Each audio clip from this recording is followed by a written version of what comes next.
بسم الله الرحمن الرحيم تبارك الذي بيده الملك وهو على كل شيء قدير الذي خلق الموت والحياة ليبلوكم أيكم أحسن عملا وهو العزيز الغفور الذي خلق 7 سماوات طباقا ما ترى في خلق الرحمن من تفاوت فارجع البصر هل ترى من فطور ثم ارجع البصر كرتين ينقلب إليك البصر خاسئا وهو حسير ولقد زينا السماء الدنيا بمصابيح وجعلناها رجوما للشياطين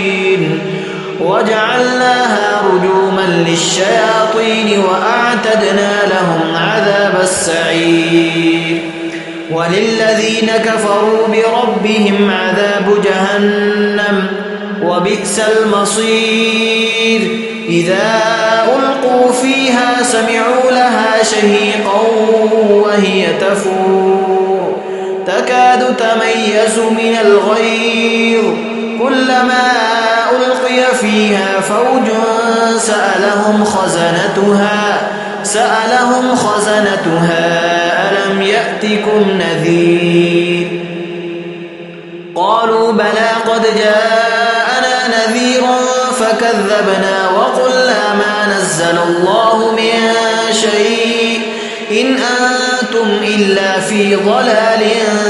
كبير وقالوا لو كنا نسمع أو نعقل ما كنا في أصحاب السعير فاعترفوا بذنبهم فسحقا لأصحاب السعير إن الذين يخشون ربهم بالغيب لهم مغفرة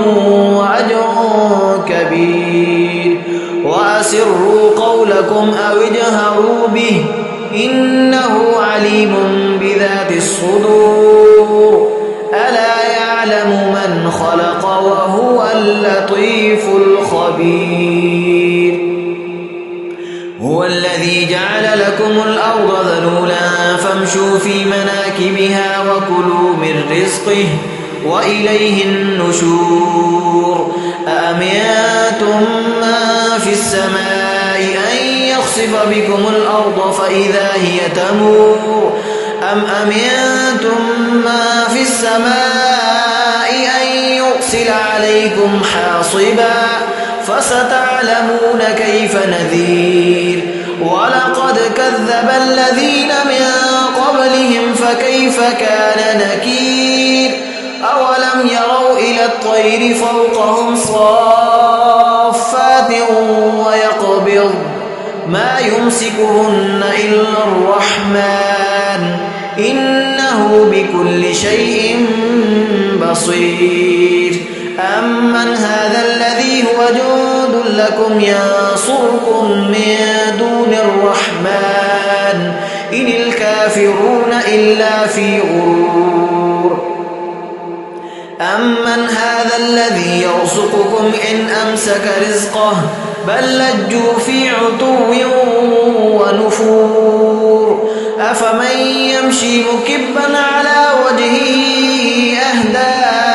أمن يمشي سويا على صراط مستقيم قل هو الذي أنشأكم وجعل لكم السمع والأبصار والأفئدة قليلا ما تشكرون